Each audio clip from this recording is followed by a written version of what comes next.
ఐటీలో ఎంట్రీ కావాలా? Trainee software engineer గా అజా కోడింగ్ ట్యూటర్ లో 2 వీక్స్ ట్రయల్ పీరియడ్ లో వెంటనే చేరండి. Hello my dear friends, welcome to Suman education TV. నేను మీ కర్ణాటి అశోక్ చక్రవర్తి. ఫార్మల్ అండ్ ఇన్ఫార్మల్ కమ్యూనికేషన్ అని మనం చూస్తున్నాం. ఫార్మల్ అండ్ ఇన్ఫార్మల్ కమ్యూనికేషన్కి డిఫరెన్స్ ఏంటి, మరి ఫార్మల్ క్వశ్చన్ అడిగితే ఏంటి, ఇన్ఫార్మల్ క్వశ్చన్ అడిగితే ఏంటి, ఎలా అడగాలి అది అనేది నేను ఇంతకుముందు ఒకటి జస్ట్ వీడియోలో ఒకే ఒక సెంటెన్స్ చెప్పాను. కానీ my dear friends, WH questions ఎన్నో ఉన్నాయి. మరి ఆ WH క్వశ్చన్స్ అన్నీ అడగడము ఫార్మల్గా కూడా అడగవచ్చు. This is completely clear. ఇప్పుడు చూడండి, సింపుల్గా మనం అన్నామనుకోండి, హూ ఆర్ యు అన్నాను. హూ ఆర్ యు అంటే నువ్వు ఎవరు అని డైరెక్ట్గా క్వశ్చన్ వస్తుంది ఇక్కడ. కానీ మనం దీన్నే మంచి మర్యాదగా కూడా అడగచ్చు. హూ ఆర్ యు అంటే ఏంటి, డైరెక్ట్గా నువ్వు ఎవరు అని. కానీ మనము కుడ్ యు ప్లీజ్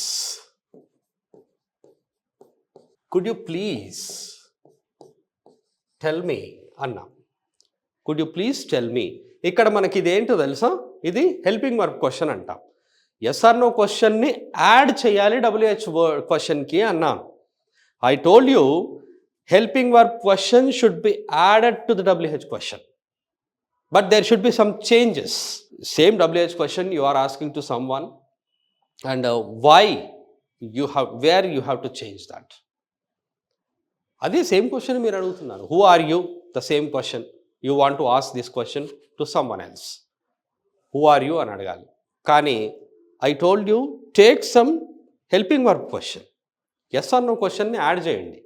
మీరు WH క్వశ్చన్కి yes or no question add చేశారనుకోండి, అప్పుడు మర్యాదగా అవుతుంది. కానీ చేంజ్ చేయాల్సింది ఏంటో తెలుసా, you have to change these two. This is verb and this is subject.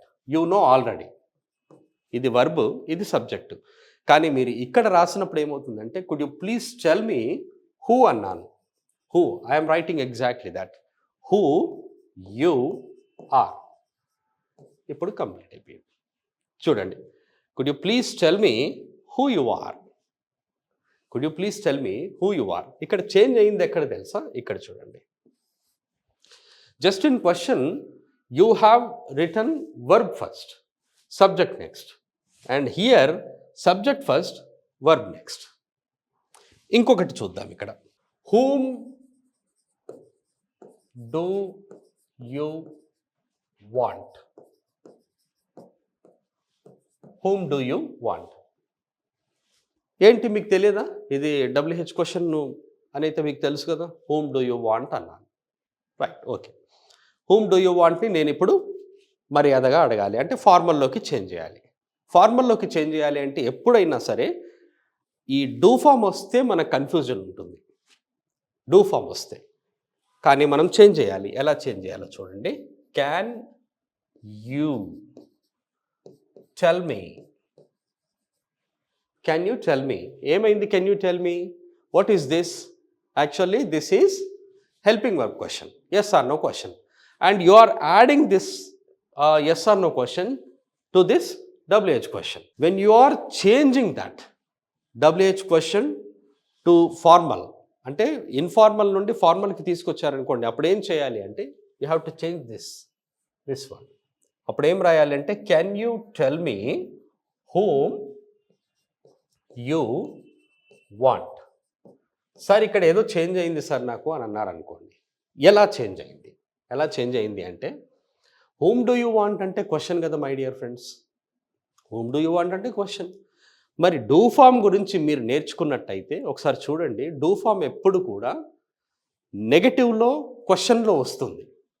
It will never come into positive sentences.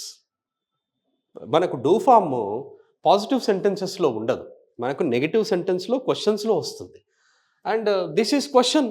Obviously you know that in questions we use do form, అందుకని ఇక్కడ do వచ్చింది. But when you see this whom you want అన్నాను. Whom you want అనేది positive sentence.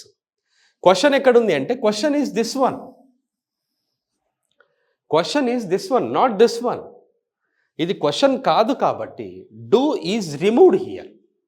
Do అనేది ఇక్కడ remove అయిపోతుంది. మీరు other words రాయొచ్చు. Other helping verbs are always used in positives, negatives, H questions, double H questions. When you are writing the sentences with do form అనేది మనకు నెగటివ్లో క్వశ్చన్స్లోనే వస్తుందన్నమాట. మనకు అది పాజిటివ్లో రాదు. సరే, ఒక ఎగ్జాంపుల్ ఇంకొకటి చూడండి, మీకే తెలుస్తుంది చూడండి. Right, where does she go daily అన్నాం, వేర్ డస్ షీ గో అన్నాం. You just tell me, is this a question or an answer? ఇది క్వశ్చనా ఆన్సరా? ఇది క్వశ్చన్ అని మీకు తెలుసు. మరి నేను చెప్పాను కదా, మనకు డూ ఫామ్ వర్డ్స్ క్వశ్చన్స్లో వస్తాయి, నెగటివ్స్లో వస్తాయి, పాజిటివ్లో రావు అన్నాను. ఇది క్వశ్చన్ కాబట్టే వచ్చింది. అక్కడ ఎక్కడుంది చూడండి, ఇది డస్ వచ్చింది. And I have to ask this question with helping verb question. అంటే I should ask this informal question formally.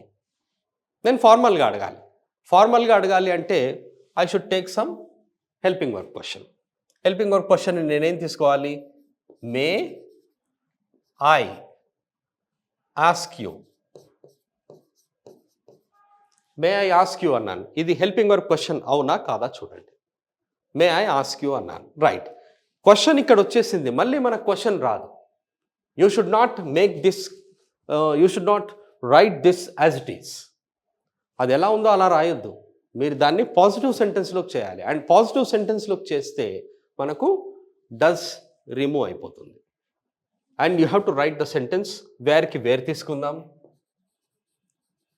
Wear, may I ask you where, చూడండి, వేర్ షీ గోస్ డైలీ. చూడండి ఎలా అయిందో. ఎక్కడుంది చూడండి, డస్ అనేది వచ్చిందా నెక్స్ట్ సెంటెన్స్లో? Have you seen does in the next sentence? No. ఎందుకో లేదు అంటే ఇది పాజిటివ్ సెంటెన్స్ మీకు.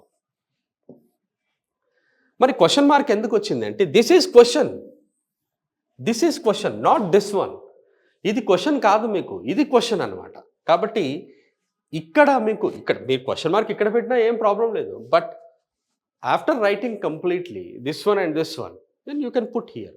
క్వశ్చన్ మార్క్ని గుర్తుపెట్టుకోండి. మీరు ఇక్కడ రాసినా ఏమి ప్రాబ్లం లేదు. ఇఫ్ యూ రైట్ హియర్, ఇప్పుడు ఒకవేళ క్వశ్చన్ మార్క్ని మీరు నెక్స్ట్ రాశారు, where she goes,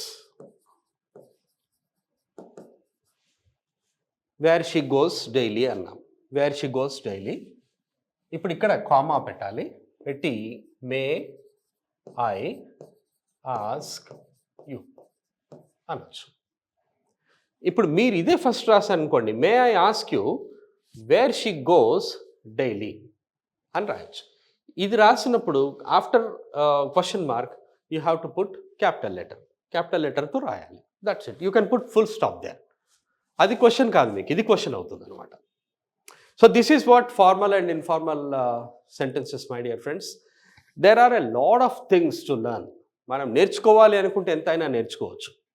I'm not saying that this is enough. Learning habit ఉందనుకోండి, ఎంతైనా నేర్చుకోవచ్చు. So I hope you have understood the difference between formal and informal. Will meet in the next video with some other topic. Thank you very much. Have a nice time and have a nice learning. All the best.